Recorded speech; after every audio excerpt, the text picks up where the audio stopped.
思想的两种影响。每个明确的想法都会产生双重的影响，向外扩散的振动和一种漂浮的形态。如果思想本身简单，那么只会存在一种振动频率，只有一种组成思想的物质会受到影响。心智体是由不同振动频率的物质构成的，根据其振动频率不同，又会把心智层细分为多个亚层。组成思想的物质有很多种，每一种都有其特定的振动频率。大多数人的思想是相对简单的，比如纯粹的喜欢虽然是存在的，不过它常常与骄傲、自私、嫉妒或者动物般的欲望融合在一起。因此在心智体和情绪体当中，常常会出现两种不同的振动频率，通常来说要超过两种。向外扩散的振动也因此变得复杂，由此所产生的思想体会显示出多种颜色，而非一种。频率如何发挥作用？由思想产生的振动频率，就像自然界中其他的振动一样，距离其源头越远，强度越弱。强有力的思想要比柔弱和犹豫不决的思想传播得更远。不过，清晰度和明确的想法比力量更加重要。要去理解的地方是，这种扩散型的振动频率传递了思想的特征，而不是思想产生者。如果一个人积极地思考一些崇高的主题，那么这种频率就会从他身上倾泻而出，会激发其他人产生类似的思想。思想体的形态和作用。元素精华，也就是在四面八方围绕着我们的半智能生命，可以激活心智层和星光层的物质。这种被激活的物质很容易对人的思想进行回应。每当发送出一个脉冲，不论是从心智体还是情绪体所发出的，这个脉冲会即刻用激活后的物质把自己包裹起来，充当临时的载体。这样的思想或者脉冲，从而变成一种有生命的创造。这种思想形态可以被比喻成莱顿瓶，这是一种储存静电的装置。瓶体就像这种被激活后的元素精华的外衣，思想的能量则是像储存的静电一般。如果这个人的思想或者说情感与某人直接相关，产生的思想形态就会向那个人移动，并在那个人的情绪体和心智体上释放自己。如果一个人的想法是有关他自己的，或者基于个人感觉的，大多数的想法都属于这种类型。这些想法就会盘旋在他的创造者身边，并随时准备在他短暂的处于接收状态时进行运作。每个人都在他自己思想所构成的封闭牢笼中穿梭着，围绕着他的是他的习惯性想法所产生的大量思想形态，也是要透过这个媒介他看待世间万物。自然而然的，他所看到的一切都具有主观色彩，从外部触及到他的所有的振动频率都会或多或少的受他周围思想形态的影响。因此直到人学会控制思想和情感之前，他永远不会看到真正的实相，因为他所有的观察都要透过围绕着他的这层媒介。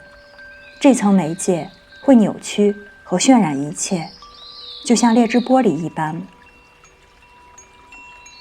不同的振动会产生特定的形态，这是在每个物理实验室当中可以观察到的事实。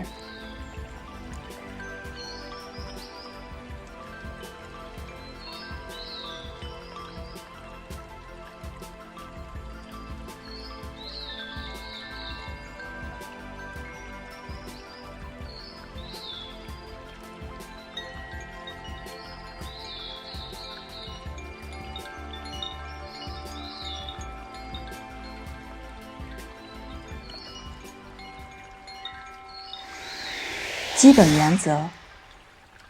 思想体的产生要符合以下3条基本规则：思想的品质决定了颜色，思想的本质决定了形态，思想的明确性决定了其轮廓的清晰度。颜色的含义：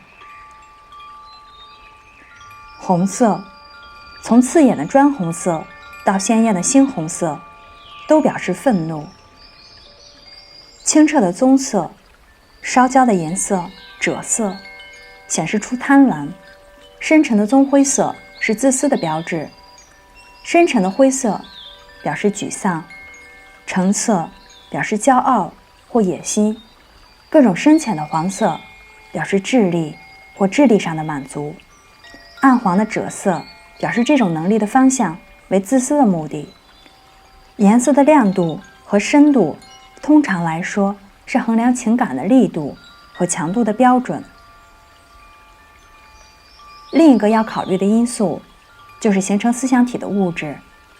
如果思想是纯粹的智力上的，不掺杂个人情感，比如如果思考者在努力解决代数或者几何问题，思想体和振动频率则是完全在心智层面进行的，不会有情绪层面的参与。另外，如果思想当中有关于自我和个人欲望的内容，振动频率则会马上降低。除了它的心智层外衣之外，还会吸引星光层的物质。这样的思想体能够作用于其他人的情绪体以及心智体，因此它不仅仅能够触发人们思考，也能搅动人们的情感。思想体的3种类型：一、思考者本身的形象；二、某个物体的形象；三、完全是思想自己的形象，用围绕它的物质表达出思想内在的品质。也只有这第3类思想形态可以被描绘出来，因为第1类和第2类的思想形态仅仅是肖像画或者风景图。爱的想法和保护的渴望会强烈地导向心爱的对象，创造出一种形态到达心爱之人，并停留在他的能量场当中作为保护盾。思想体会在所有的机会当中寻求服务和守护的机会，不是通过有意识和深思熟虑的行动，而是通过对施加在思想体上的能量脉冲的追随。它会强化对心爱之人能量场的友善的力量，削弱恶意的力量。因此，我们可以在我们所爱之人的周围创造和维持像守护天使一般存在的思想体。许多母亲为远方的孩子祈福，就会在孩子的能量场制造守护能量，尽管母亲并不知道她的祈祷得到了回应，这种方法的原理所在。如果把良善的想法和恶意的想法投射到某个个体身上，若是那些思想要完成其使命，必须要在被发送对象的能量场当中找到可以产生共振的物质。所有的物质只能在特定的范围内进行振动。如果思想体超过了被发送对象的能量场的振动频率范围，它就不能对其能量场产生影响，因此会反弹。反弹的力度与撞击其能量场的能量成正比。这就是为什么说纯洁的心灵和思想是抵御所有恶意攻击的最佳守护者，因为一颗纯净的心灵和头脑会用最精微的材料去打造自己的星光体和心智体，这些身体从而不能对粗糙和稠密的震动产生回应。以下给出的思想体图示来自于生活，它们不是来自空想，不是一些空想者认为这些思想体应该是怎样的形态，它们是对普通的男性和女性在日常生活中产生的思想进行观察得到的结果，是那些可以看得到思想的人对这些形态进行谨慎的描绘下完成的。或者是在艺术家的帮助下，通过可以看到思想的人的描述绘制而成。